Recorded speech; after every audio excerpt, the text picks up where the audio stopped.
E agora aqui no Jornal da Manhã nós vamos conversar com o procurador Deltan Dallagnol, coordenador da Força Tarefa da Lava Jato. Ele participa em áudio e vídeo aqui do Jornal da Manhã, gentilmente nos atendendo nessa manhã de quinta-feira. Procurador, bom dia, obrigado pela participação. Bom dia, alegria minha de estar com vocês e com os ouvintes da Jovem Pan. Ô procurador, essa é uma eleição diferente em relação à última eleição presidencial de 2014. De lá para cá o combate à corrupção avançou bastante, a gente já tinha Lava Jato naquela altura, mas nesse ano aí, com mais de 4 anos de Lava Jato nas ruas, o eleitor vai com uma percepção diferente para a urna, vai disposto a fazer uma verdadeira faxina no Congresso Nacional também? Ou o senhor acredita que ainda há a possibilidade, o risco de que os corruptos continuem no poder? Veja que as investigações de corrupção, elas podem ter dois efeitos sobre o voto. O primeiro dos efeitos é levar as pessoas a escolherem melhor, a buscarem representantes íntegros no Congresso Nacional. Um segundo efeito possível também é a pessoa passar a entender que todo político é corrupto, e se todo político é corrupto, a integridade não é um critério de distinção. Então a pessoa passa a buscar outros critérios e deixa de lado a integridade. Veja que a gente não pode dizer o que vai acontecer, mas a gente pode sim buscar influenciar esse processo exercendo cidadania. E com esse objetivo, algumas entidades da sociedade civil se reuniram para propor uma campanha grande nesse ano, que faz com que a grande arma do eleitor contra a corrupção seja o voto. É a campanha Unidos contra a Corrupção, e que incentiva todas as pessoas a votarem em quem tem um passado limpo, compromisso com a democracia e apoia uma grande agenda anticorrupção. Procurador, bom dia, Marco Antônio Villa, procurador. Andando Oi, Villa. na rua, tudo bem, eu converso com as pessoas muito aí, e as pessoas falam assim, parece que, assim, a percepção popular, não minha, mas a percepção das pessoas, parece que a Lava Jato acabou, eu não estou ouvindo mais falar de Lava Jato. O que o senhor poderia, por favor, explicar? A Lava Jato já tem são cerca de 4 anos, né? Pouco mais. Qual o significado da Lava Jato no sentido de números, assim? Se o senhor tem as pessoas que foram condenadas, valores que foram recuperados, que dá a impressão, isso já acabou, isso já passou. Como é que o senhor poderia quantificar isso para o nosso ouvinte e quem nos assiste? Claro. A Lava Jato ela já acusou mais de 300 pessoas e condenou mais de 130 a mais de 1.900 anos de prisão. Mas não é só quantidade, é qualidade. Dentre essas pessoas estão dezenas dos donos e altos executivos das maiores empreiteiras do país. Pessoas que a gente jamais imaginou que iriam para a cadeia. Estão condenados e presos em Curitiba 9 ex-parlamentares, dentre eles 2 ex-chefes da Casa Civil. Um deles, aliás, foi liberado recentemente, mas continua preso um ex-chefe da Casa Civil, um ex-todo-poderoso presidente da Câmara dos Deputados, um ex-presidente da República. Apenas uma das empreiteiras da Lava Jato implicou 415 políticos de 26 diferentes partidos. Então o problema não é de partido A ou é de partido B. Não. O problema é de um sistema que incentiva a corrupção. E em termos de recuperação de valores, a Lava Jato está quebrando todos os recordes, Vila.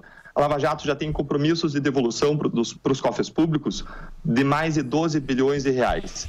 Isso significa mais de 30% do prejuízo total sofrido pela Petrobras, segundo a maior estimativa. Quando a regra no mundo, a régua com a qual a gente pode comparar, é que no mundo os países conseguem recuperar menos de 2% do dinheiro desviado pela corrupção. Ou seja, a Lava Jato está quebrando alguns recordes, inclusive para padrões internacionais. Deixa eu perguntar uma questão também para o senhor, que é mais ou menos o que o senhor tinha tocado na primeira resposta, que há uma preocupação de todos com as eleições para o Congresso Nacional, lembrando que toda a Câmara vai ser renovada em 2/3 do Senado, e para a Presidência da República.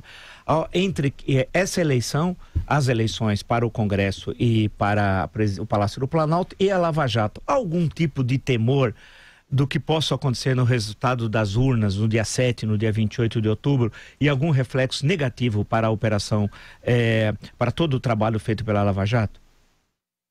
Vila, com certeza. Veja que a pergunta que a Lava Jato responde é a mesma pergunta que a Mãos Limpas italiana respondeu na década de 90, uma operação muito parecida com a Lava Jato. E a pergunta é, será que as pessoas que fazem as leis, os congressistas, deputados e senadores, vão permitir que a gente use as leis que estão nas suas mãos para puni-las? O nosso único instrumento de trabalho é a lei. E a Mãos Limpas italiana respondeu negativamente essa pergunta. Disse assim, não, os parlamentares não permitem que a gente os puna. Eles mudam as leis para que eles não sejam punidos. Foi o que aconteceu lá. Logo que abaixou a poeira em relação à operação, houve uma reação contra a investigação e foram aprovadas várias leis. para encurtar prazos prescricionais, gerar anistia, para gerar impunidade, anular processos, indultar crimes. E é o que pode acontecer depois das eleições. Por que esse período logo depois das eleições é muito crítico?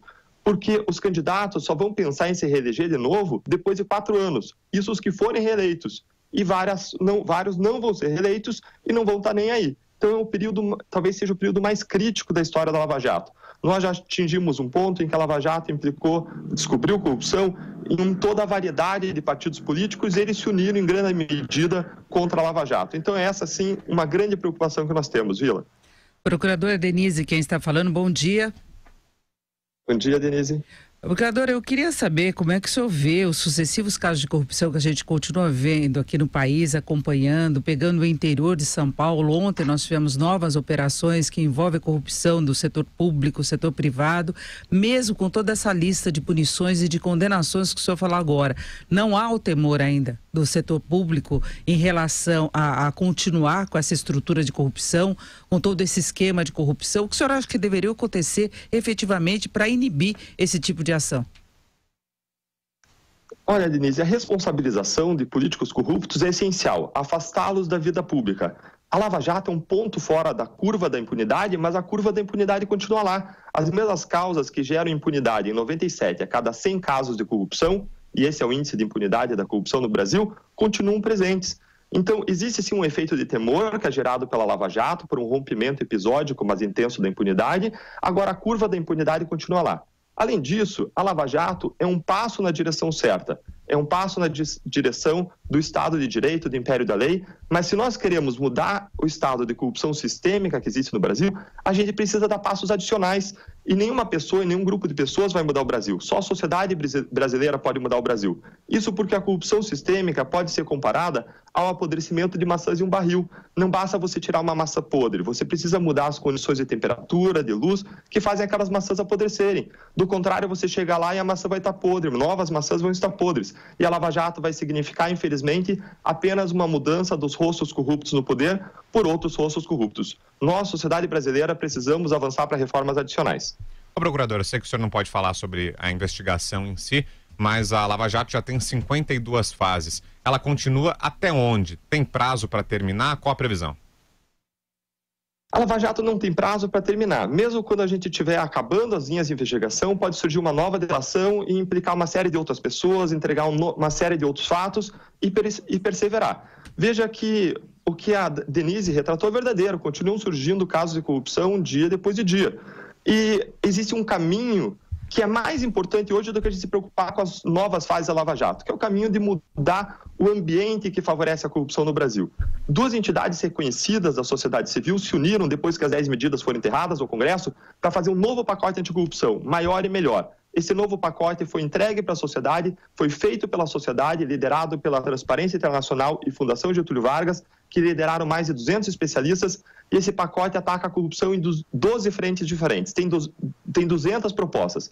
Para vocês terem ideia de como ele é bom, ele tem lá dentro dele a melhora de critérios de seleção de ministros do Supremo Tribunal Federal, melhora de critérios de seleção de ministros e conselheiros dos tribunais de contas, redução de foro privilegiado de 55 mil pessoas para 16, não 16 mil, 16 pessoas, aumenta a pena da corrupção, agiliza processos, pune partidos políticos que se envolvem com corrupção, insere o tema anticorrupção nas escolas, faz a lei da ficha limpa valer para todos os cargos públicos e não mais apenas para políticos, exige transparência e democracia dentro dos partidos, inclusive transparência no gasto do recurso público que o partido recebe, insere desburocratização e assim por diante. É um pacote que é tudo de bom em termos de combate à corrupção. Mas para a gente fazer isso valer, surgiu uma nova estratégia que é a campanha Unidos contra a Corrupção. Não sei se vocês já ouviram falar dessa campanha. Pode falar, procurador. E ela tem tudo a ver com as eleições. Tá, o que seria? Então, essa campanha é uma campanha liderada por entidades acima de qualquer suspeita, Transparência Internacional, Observatório Social, Movimento de Combate à Corrupção Eleitoral e assim por diante. E essas entidades, o objetivo é incentivar todos nós, cada cidadão brasileiro, a votar de acordo com a preferência partidária de cada um, mas em candidatos que atendam 3 requisitos básicos, 3 pressupostos básicos. Primeiro, passado limpo. Segundo, compromisso com a democracia. E em terceiro lugar, que apoiem esse grande pacote anticorrupção. Se a gente conseguir colocar no Congresso Nacional senadores e deputados que preenchem esses 3 requisitos, vão estar na página da campanha unidoscontracorrupção.org.br, a gente vai colocar um congresso comprometido em mudar o ambiente que favorece a corrupção no Brasil. Esse que é o problema número 1, segundo várias pesquisas no nosso país. Procurador, nós como observadores assim da cena política, do que ocorre no Brasil, eu identifiquei, quer dizer, eu e tanta gente fala de uma espécie, a expressão é minha, de uma tríade do mal lá no STF. De 3 ministros, o senhor Gilmar Mendes, Dias Toffoli e o senhor Lewandowski, que formariam, segundo essa leitura, uma espécie de barreira às ações da Lava Jato que busca fazer essa limpeza ética e republicana na estrutura de poder no Brasil. Para os senhores da Operação Lava Jato, o STF ou alguns ministros se transformaram num obstáculo à ação da Lava Jato? É Vila que perguntou? Sim. Vila, eu li um texto teu sobre o STF. Sim. Um texto em que você colocava como o STF, ao longo da história, ele funcionou para manter o pacto oligárquico. Ou seja, para manter um pacto entre parte da elite econômica e grande parte da elite política que se uniram para saquear o Brasil. Como ele serviu em favor de interesses da ditadura, como ele, ao menos, não se manifestou de modo claro contra a ditadura, como ele fez parte desse pacto oligárquico ao longo da história do Brasil. E o que eu vejo hoje é uma coisa muito parecida. O que a Lava Jato revelou é o capitalismo de compadrio. Elites econômicas e políticas se uniram para saquear o Brasil em detrimento de toda a sociedade, e a cereja do bolo é a impunidade. O nosso sistema é feito para garantir a impunidade dos poderosos econômica e politicamente. E o que a Lava Jato faz é tentar abalar isso, e o que nós, como sociedade, podemos fazer é tentar mudar isso. E quando eu vejo alguns ministros do STF passando uma mensagem muito forte de leniência com a corrupção, eu vejo uma expressão desse pacto oligárquico. Essa é a minha interpretação. Agora, por outro lado, a gente não pode olhar só os pontos pretos do lençol branco. Existem lá também ministros muito comprometidos com o combate à corrupção, como, por exemplo, o ministro Fachin e o ministro Barroso. Agora, procurador, mesmo com esse esforço que se faz para tentar levar o eleitor a escolher bem os candidatos nos quais vai votar, não é um problema apenas de candidatos à presidência. A gente tem a questão da formação, da nova formação do Congresso. E aí o que a gente percebe é que a legislação que foi colocada agora, a forma como se dará a campanha, a destinação dos recursos para as campanhas, vai dificultar muito uma renovação. Então a gente pode continuar com uma base da forma como está, assim como na Justiça esses pontos que o senhor colocou também em relação ao Supremo. Então fica difícil acreditar nessa renovação total que leve a um ambiente diferente no que se refere ao combate à corrupção efetivamente, não é? Denise, é muito interessante o ponto. Tem um livro que é um livro de cabeceira de muitos grandes executivos hoje, que é o livro Por que as Nações Fracassam. Esse livro fala por que algumas nações ficam muito desenvolvidas e outras ficam subdesenvolvidas. E ele coloca que as nações desenvolvidas são nações em que existe reciclagem das elites econômica e política, em que não existem óbice a pessoas que inovam, a pessoas que crescem, existe uma oxigenação das elites. Agora veja o que aconteceu ano passado. Quando a Lava Jato abalou os círculos de poder e vários deputados, senadores, viram que poderiam não ser reeleitos porque foram implicados nas investigações, o que eles fazem? Eles aprovam um fundo bilionário que fecha mais o clube e eles decidem recentemente distribuir aquele fundo bilionário para as eleições de quem? Exatamente de quem já está no poder, dos senadores e deputados no exercício. Isso tende a fechar mais o clube e dificulta a renovação.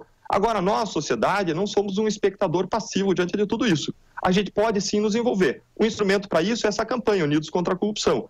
Cada ouvinte nosso, eu incentivaria você a conhecer essa campanha, entrar lá no site da campanha, unidoscontracorrupção.org.br e assinar. Você vai preencher teu nome, teu e-mail e com isso você vai dizer, eu estou comprometido a votar em quem preenche esses 3 critérios.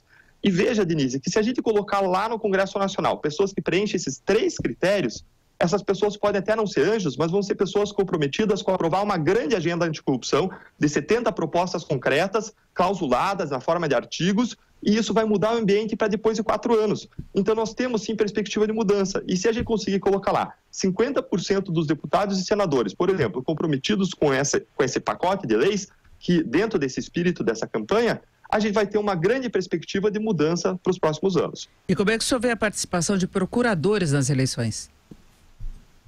Eu desconheço qualquer procurador que seja candidato hoje, Denise. Talvez esteja me faltando alguma coisa. Mas mas há uma reivindicação para que possam participar das eleições sem necessidade de saírem do cargo. Ah, tá. Bom, hoje se um procurador da República, um promotor de justiça ou juiz quiser participar de eleições, ele precisa pedir sua exoneração. Ele se afasta completamente e perde o cargo público, o concurso que ele fez e assim por diante. Perde os seus direitos a salário e tudo mais. Existem algumas opiniões, alguns argumentos muito consistentes para que não seja assim. Por quê? Porque a democracia, ela tem a ideia de que todos os interesses da sociedade estejam representados lá. E essa barreira que existe acaba impedindo que pessoas que conhecem o direito, que têm uma vida de serviço à sociedade, tenham uma facilidade para chegar ao Congresso e acaba prejudicando, em certa medida, a representatividade e o próprio debate político sobre questões tão importantes. Por exemplo, procuradores, juízes e promotores são pessoas que conhecem a fundo o problema da impunidade e que poderiam, dentro do Congresso, lutar contra isso. Ok, ouvimos aqui no Jornal da Manhã o procurador Deltan Dallagnol, coordenador da Força Tarefa da Lava Jato. Procurador, mais uma vez, obrigado pela participação, pela entrevista, foi muito boa a conversa. Bom dia para o senhor, bom trabalho. Eu que agradeço, é sempre muito bom estar com vocês. Um grande abraço ao ouvinte e um ótimo dia para todos nós.